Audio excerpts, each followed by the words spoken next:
রূপসী বাংলা, রূপসী বাংলা। কৃষকবারে শুরু করছি এশিয়ান টেলিভিশনের কৃষি বিষয়ক অনুষ্ঠান রূপসী বাংলা। আজকে আমরা উপস্থিত হয়েছি রাজধানী মোহাম্মদপুরের জাকির ডেইরি ফার্মে। আজকে এই খামার নিয়ে রয়েছে একটি বিশেষ প্রতিবেদন। পুরো প্রোগ্রাম জুড়ে আপনারা আমাদের সঙ্গেই থাকুন।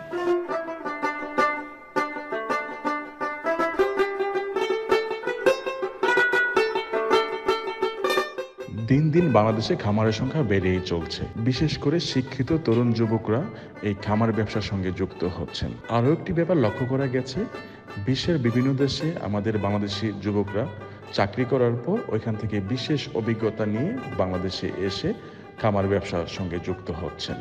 যে হারে দিন দিন গরুর খামারের সংখ্যা বেড়ে চলছে, অদূর ভবিষ্যতে হয়তো আমরা এই দেশের বাহিরে মাংস রপ্তানি করতে পারবো। যে খামারটির নাম হচ্ছে জাকের ডেইরি খামার। চলুন এক নজরে দেখে নিই জাকের ডেইরি খামারটি।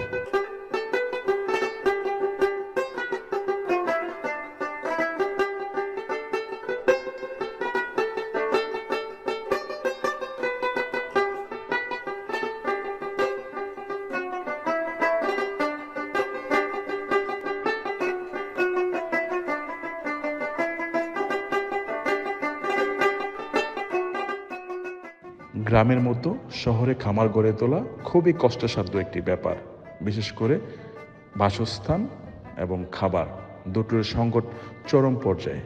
কিন্তু এই খামারটির যিনি তত্ত্বাবধায়ক জনাব আনোয়ার হোসেন, তিনি প্রায় 50 বছর যাবৎ এই খামারটি রক্ষণাবেক্ষণ করছেন। এখানে বলে রাখা ভালো যে তিনি প্রথমে শখ করে 2টি গরু দিয়ে এই খামারটি শুরু করেছিলেন 1974-75 সালে।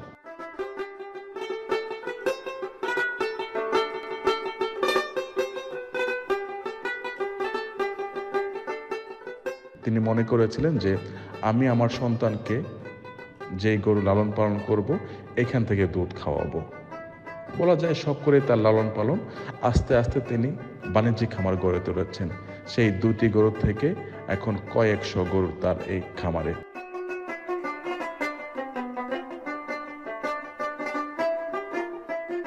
আনোয়ার হোসেন পশু পাখি প্রেমী একজন মানুষ। তার খামারে দিন দিন বিভিন্ন প্রাণীর সংখ্যা বেড়েই চলছে। বর্তমানে তার খামারে রয়েছে ছাগল, দুম্বা, কবুতর সহ আরো অনেক পশু পাখি।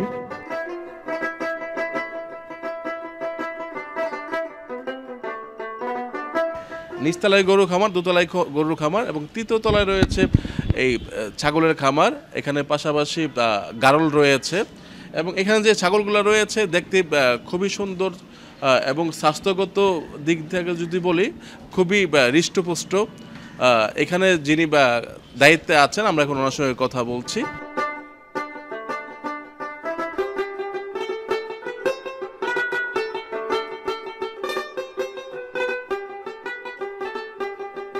আমরা এখন জাকের ডেইরি ফার্মের 3য় তলায় রয়েছি, অর্থাৎ যেখানে ভেড়া, ছাগল, দুম্বা লালন পালন করা হয় এবং এখানে যিনি তদারকি করেন আমাকে তার সঙ্গে কথা বলছি।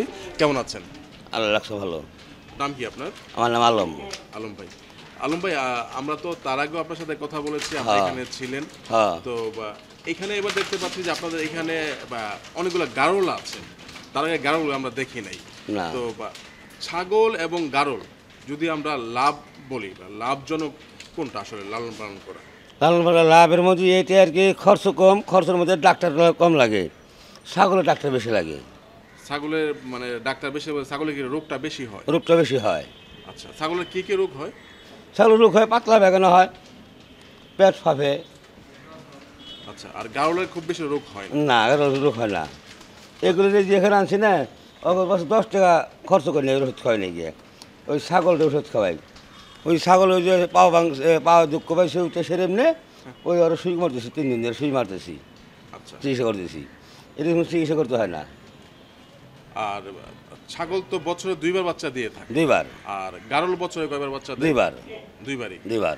তো ছাগল তো 2টা বা 2-এর 3টা পর্যন্ত বাচ্চা দিয়ে থাকে। 3টে হাই গেলে 3টে, 2টা এনে একটা। আর গারল? গারল হয় 2টা একটা।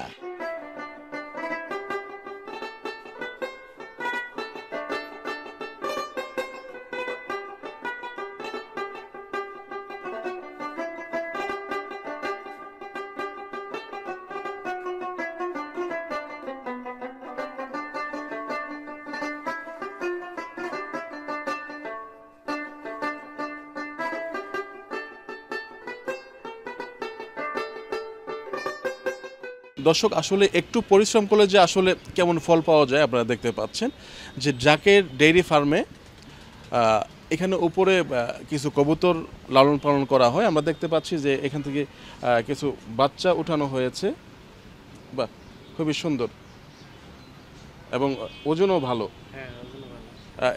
এখানে কত জোড় কবুতর আছে? আমাদের এখানে 100 জোড়ার মতো কবুতর আছে। 100 জোড়া আছে। হ্যাঁ। তো এইখানে গরুকে যে খাবার দেওয়া হয়, হ্যাঁ আমার মনে হয় যে খড় ভুসি এগুলো থেকে কবুতরগুলো আসলে অনেকগুলো খাবার পেয়ে থাকে, তাই না?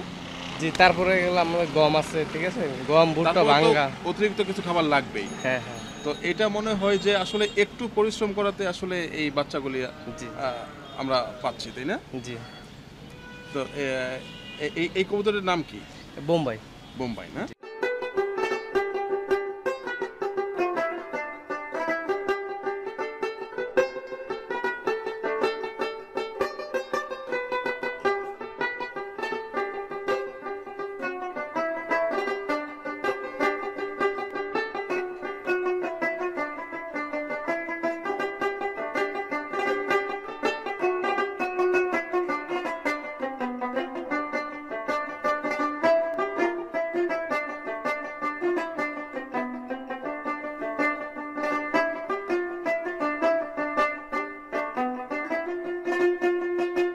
এই খামারে নিচতলায় গরুর খামার রয়েছে এবং জায়গার সংকটের কারণে তিনি দোতলা শেড তৈরি করে দোতলা গরুর খামার করেছেন এবং 3 তলাতে তিনি করেছেন ছাগল এবং দুম্বার খামার এবং পাশে রয়েছে কবুতর।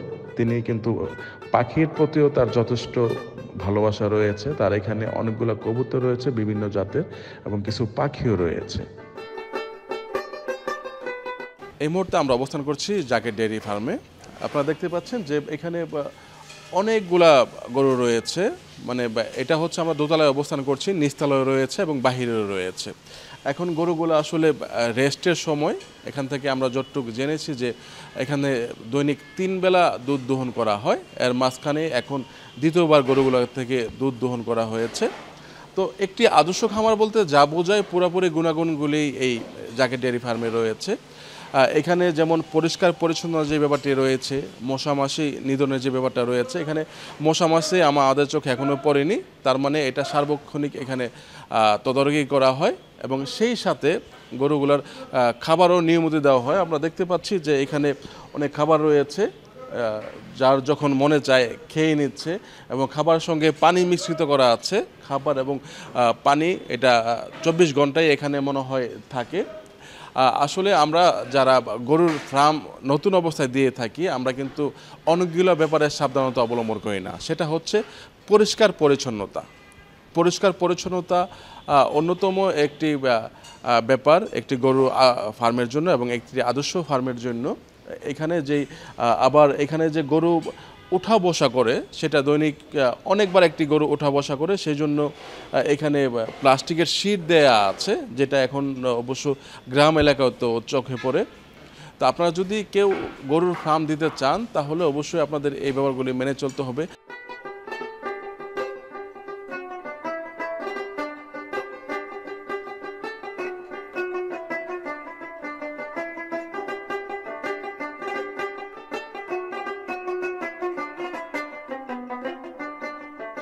এই খামারটিতে অনেকগুলা লোক কাজ করছে, কর্মসংস্থানের তৈরি হয়েছে এবং বাংলাদেশের বিভিন্ন জায়গা থেকে ওনারা এসেছেন। এখানে যারা রাখাল আছেন তো ওনারাও বলছেন যে আমরা এই খামারে কাজ করে অনেক ভালো আছি, আমাদের জীবিকা নির্বাহ অনেক সহজ হয়েছে।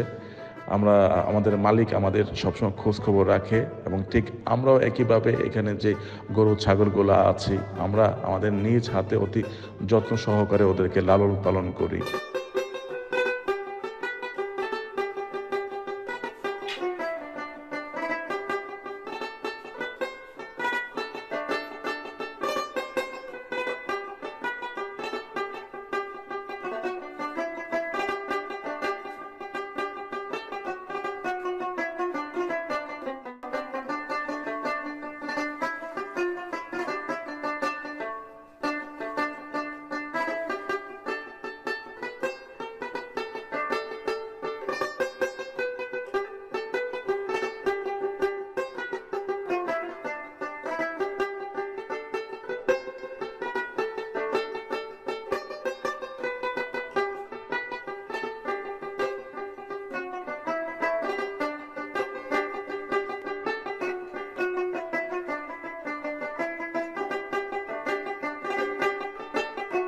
খামারি ভাইরা, আপনারা যারা বাংলাদেশে বিভিন্ন জায়গায় খামার দিয়েছেন এবং শহর কেন্দ্রিক অর্থাৎ রাজধানীতে যাদের খামার রয়েছে, তারা এক নামে যে খামারটি চেনেন সেটির নাম হচ্ছে জাকের ডেইরি ফার্ম।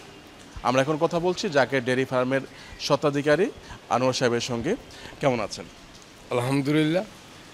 আপনার সবাই ভালো তো? হ্যাঁ, আমরা ভালো আছি এবং কি অনেকদিন পর আপনার খামারে আবারও আসলাম, কারণ আপনার খামার থেকে যাওয়ার পর আপনার প্রতিবেদন দেখার পর অনেকেই অনেক কিছু ব্যাপারে জানতে চায়। তো তার মধ্যে থেকে হলো যে আজকে প্রথমে জানতে চাই শুরু থেকেই যে আপনার এই খামারটি শুরু করেছিলেন কত সালে? অনেক দীর্ঘ ইতিহাস, অনেক দিন আগে। আমার গরু পালার বয়স প্রায় 50 বছর ঊর্ধ্ব হয়ে গেল। তিল করেই ঘুরে আসছি, মানে 50 বছর পার করে ফেলছেন? পার করে ফেলছি শুধু এই গরু পালার পিছনেই। এই গরু পালতে গিয়া অনেক ইতিহাস, বিশ্বের অনেক দেশে ঘুরছি, দেখেছি, শুনেছি। বাংলাদেশ এটাকে সোনার বাংলা তৈরি করতে হবে। সোনার বাংলা তৈরি করতে হইলে এই দেশে কী দরকার? কৃষকের স্বয়ংসম্পন্ন করা। মনে করেন কৃষক নিয়ে মনে করে সামনে বাড়ালেই এই বাংলাদেশের মানুষের জীবন। আমরা দুধে পুরাই স্বয়ংসম্পন্ন, আমরা গরু তো মনে করি 100% সম্পন্ন। আমাদের আজকে ভারতের দিকে তাকায় থাকতে হয় না, মিয়ানমার দিয়ে তাকায়, আশেপাশে কোনো রাষ্ট্রের দিকে আমাদের তাকায় থাকতে হয় না। আমাদের দেশে যে গরু বাছুর যে আছে, গরু কন, খাসি কন, দুম্বা কন, গারল কন, ভেড়া কন, মাংস আমাদের ভরপুর আছে। শুধু একটা জায়গায় আমরা সীমিত পর্যায়ে থমকে দাঁড়াইছি। যেমন আমাদের দেশে পোলট্রি ফার্মের অভাব নেই, ডায়েরি ফার্মের কোনো অভাব নেই, কিন্তু থমকে দাঁড়াইছি। কেন দাঁড়াইছি? এই যে এখন দেখতেছি যে মেয়েরা ঘুরতেছে, ডিমের দাম বাড়লো কেন? আমি বসে বসে হাসি, মেয়েস্টের সাহেবরা খালি বলেন ডিমের দাম বাড়লো কেন, কিন্তু একবারও তো কেউ বললেন না যে খাবারের দাম বাড়লো কেন। যে খাবার আমরা খাওয়াইতাম 15-20 টাকায়, সেই খাবার খাওয়াইতে 60-70 টাকায়। কিন্তু এই কথাটা কি একবারও বলেন না যে আমরা গরু খাওয়াবো কই থেকে, আমরা মুরগিরে খাওয়াবো কই থেকে। রক্তের কণা পর্যন্ত শুকিয়ে গেছে, হৃৎপিণ্ড শুকিয়ে গেছে শুধু গরুর খাবারের জন্য। হাহাকার চতুর্পাশে গরুর খাবার। আপনারা কেউ যারা খামারি ছাড়া বাইরে আছেন বুঝতে পারবেন না যে খামারিরা কী অবস্থায় আছে, খাবারের কত কত সংকট আমরা কাটাচ্ছি।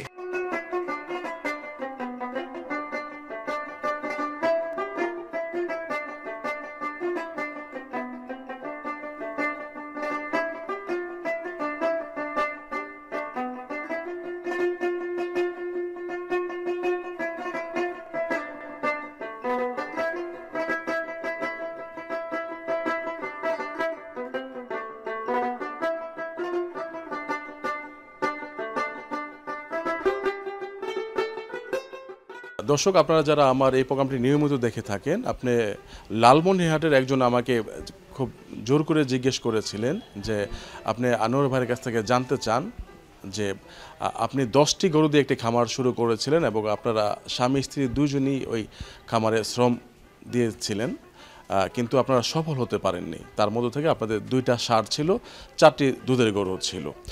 আনোয়ার ভাই, আপনি যেহেতু 50 বছর যাবৎ এই ডেয়ারি ফার্মের সাথে জড়িত, তো আপনার এই অনুষ্ঠান দেখার পর একজন দর্শক, একজন খামারি বারবার জিজ্ঞেস করেছিল যে আমি আনোয়ার বসের কাছে একটু পরামর্শ চাই, আমি আবারও খামার করতে চাই।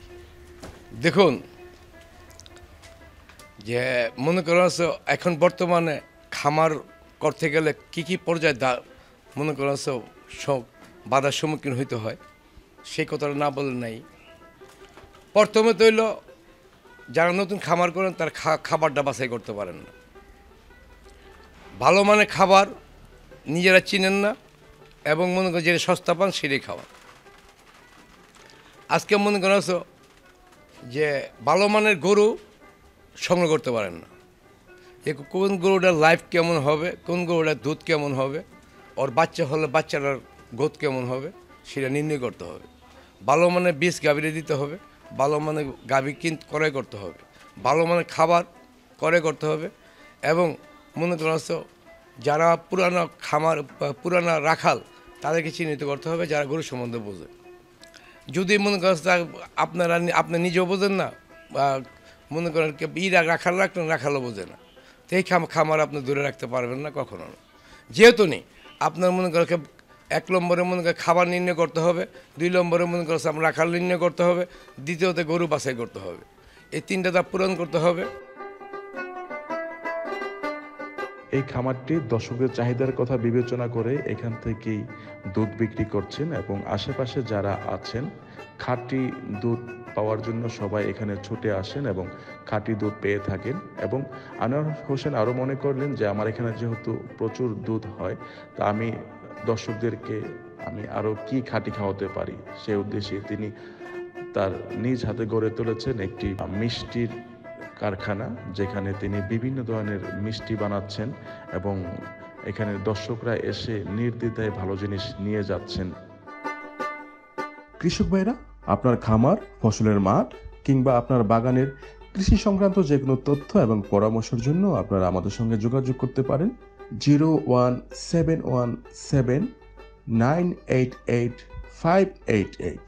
কৃষক ভাইরা, শেষ করছি আজকের অনুষ্ঠান রূপসী বাংলা। আগামী পর্ব দেখার আমন্ত্রণ রইল। সেই পর্যন্ত সবাই ভালো থাকবেন, সুস্থ থাকবেন। আল্লাহ হাফিজ।